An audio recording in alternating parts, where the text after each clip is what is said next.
Halo semuanya, hari ini kami lagi ada di Museum Naskah Proklamasi, tempat yang bersejarah yang punya peran penting demi kemerdekaan Indonesia. Nah, di sini tuh kita lagi di Museum Naskah Proklamasi yang kita kenal. Sekarang itu disusun sebelum akhirnya dibacakan pada tanggal 17 Agustus 1945.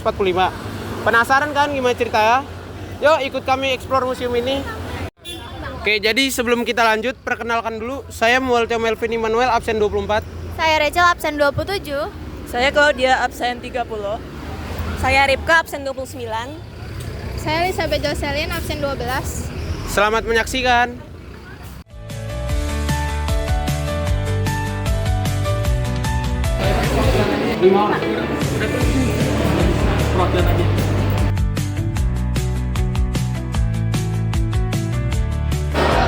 Jadi museum ini sebenarnya dulunya adalah rumah Laksamana Tadashi Maeda, seorang perwira Jepang yang mendukung kemerdekaan Indonesia. Di rumah inilah pada malam 16 Agustus 1945, Soekarno, Muhammad Hatta, dan Ahmad Subarjo menyusun naskah proklamasi sebelum akhirnya dibacakan pada keesokan harinya. Nah, bangunan inilah yang sekarang dijadikan museum untuk mengenang momen bersejarah yang sangat berarti bagi kemerdekaan Indonesia tersebut. Nah, museum ini lokasinya ada di Jalan Imam Bonjol 1, Menteng, Jakarta Pusat, yang dibangun pada tahun 1927. Jadi bangunan ini telah dimanfaatkan sebagai konsulat Inggris pada tahun 1931 sampai 1942.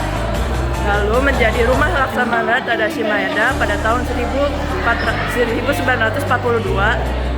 Lalu jadi rumah Duta Besar Inggris pada tahun 1961 sampai 1981. Dan setelah itu menjadi Perpustakaan Nasional pada tahun 1983.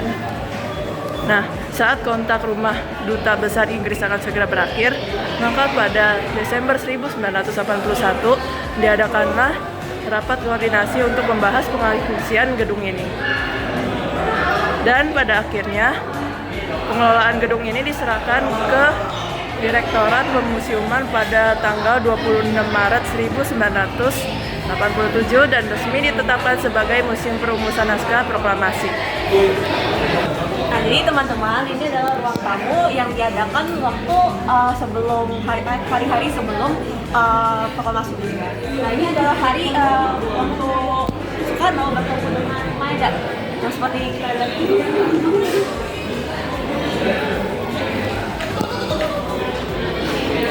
Nah, karena rumah ini sebenarnya adalah rumah Laksamana Tadashi Maeda.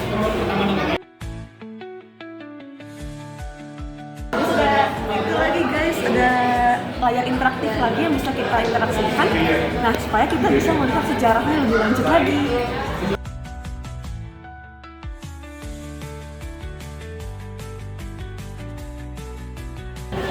Di sini ada tombol bahasanya, bisa bahasa Indonesia, bahasa Inggris, dan bisa juga bahasa Jepang. Oke, jadi di sini terlihat patung lilin yang dibuat karena ini itu mengingatkan pada momen penting saat tiga tokoh ini, Pak Soekarno, Pak Muhammad Hatta, dan juga Pak Ahmad Subarjo sedang menyusun naskah proklamasi. Ini ceritanya nih, jadi pas dini hari sekitar pukul 3 pagi, pas tanggal 17 Agustus 1945, Bung Karno, Hatta, dan Ahmad Subarjo itu memasuki ruang makan. Mereka tuh duduk ngitarin meja seperti yang di patung lilin ini. Itu Bung Karno tuh mulai mempersiapkan draft naskah proklamasi, sedangkan Bung Hatta dan Ahmad Subarjo menyumbangkan pikirannya secara lisan.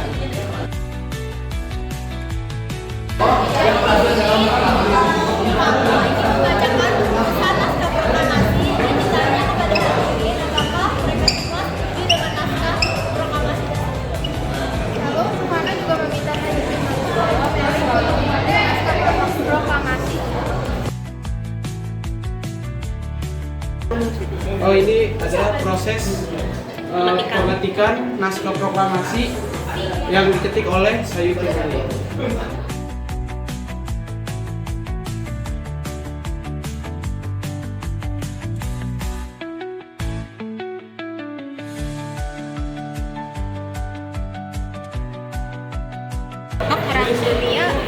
bagi dunia. Ini teman-teman ada layar yang bisa dikomunikasikan. Jadi kalau misalnya kalian mau mencari informasi lagi, ada di sini. Jadi kita tinggal mencet-mencet aja sih. Udah canggih banget guys. Jelasin. Enak banget jelasin isinya. Sejarah kemerdekaan, sampai revolusi, tokoh-tokoh, sama komik digital. Nah, ada komiknya tau. Keren banget ya. Kita bisa cari nih komik yang mana kita mau baca. Gua udah ngomong.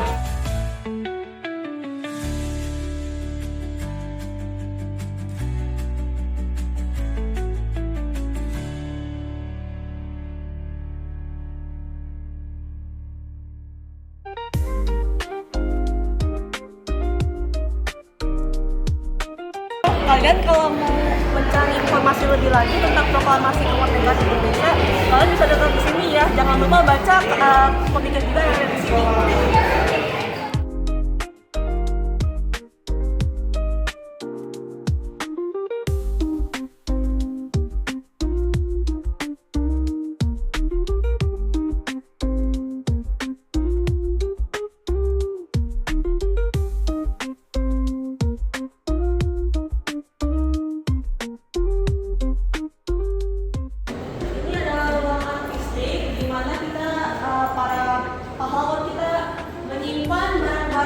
Nah ini ada keris-keris contohnya nih. Dia disimpan di dalam satu box kaca ini supaya aman. Nah, ini hobi-hobinya para pahlawan juga ternyata. Di sini dijelaskan bahwa para tokoh dalam kesehariannya mengekspresikan minat dan rasa cinta mereka pada tanah air melalui koleksi-koleksi yang ada di ruangan ini. Bisa dilihat teman-teman, ada foto-fotonya juga. Nih foto pas peristiwa itu, pas itu pembacaan naskah proklamasi sehingga kita sekarang udah merdeka kan.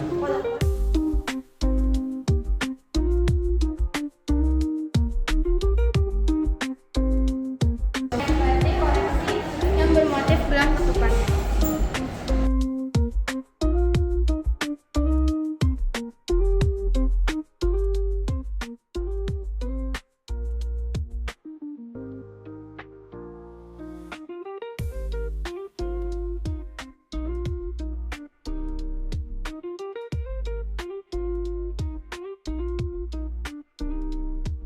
Nah di sini ada patung pahlawan kita juga, salah satunya Sultan Syahrir. Dia adalah tokoh politik yang menjadi Perdana Menteri Republik Indonesia pertama. Jadi ketua delegasi Republik Indonesia pada perundingan di Garjati.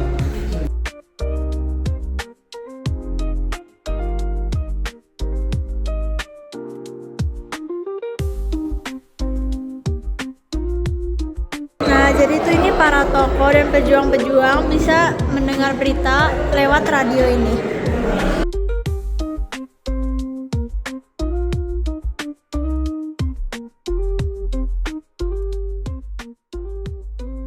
Jadi di sini ada aktivitas. Nah di ruang ini menghadirkan koleksi-koleksi berupa alat-alat pendukung aktivitas kegiatan dan pekerjaan para tokoh, perumusan naskah proklamasi. Dan di sini ada mesin ketik, Ada mesin terus ketik, ada arlojinya, ada pulpen, ballpoint, ada tas kulit, masih ada minyak sih.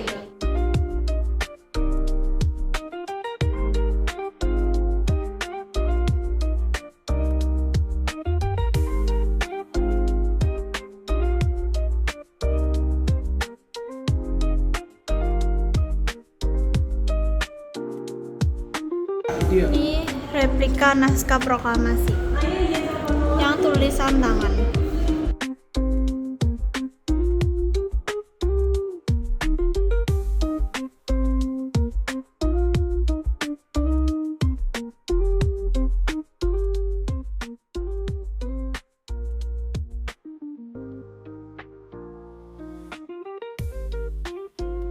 Jadi di sini terpampang bendera yang dijahit oleh istri Johannes Satu Hari itu mantan gubernur Maluku. Jadi ini bukan bendera yang dijahit oleh Fatmawati ya.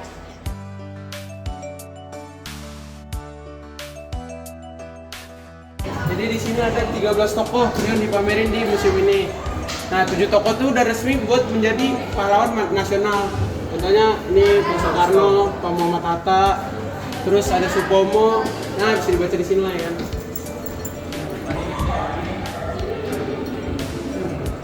Oh, ini apa? Atribut-atribut yang dipakai selama peristiwa naskah proklamasi.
Kita bisa tulis Pesan. notes atau pesan untuk ditempel di sini.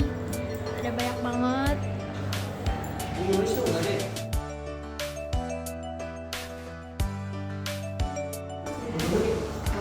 Katanya properti hanya untuk dibaca dan digunakan di tempat. Jangan dibawa pulang ya. Jangan dibawa Ini ada pulang. buku-buku mengenai proklamasi.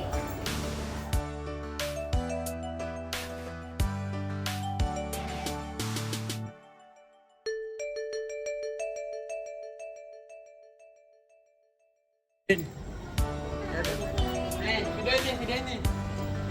Ini ada 3 patung, ada Ahmad Subarjo, Tokoh utama Soekarno. Jadi di sini ada 3 patung nih. Ini adalah tokoh utama yang penyusun naskah proklamasi. Jadi mereka bertiga inilah yang menjadi tokoh utamanya. Yang pertama ada Pak Soekarno di sini. Di sini ada Muhammad Hatta. Itu siapa? Ahmad Subarjo. Ahmad Subarjo. Yang kayak di foto yang yang di meja tadi tuh. Iya. Yang menyusun naskah. Itu siapa? Ini ada satu lagi di sini. Oh, Sayuti Malik. Oh, yang ngetik. Yang ngetik dia. Iya. Jadi dia yang mengetik naskah proklamasi.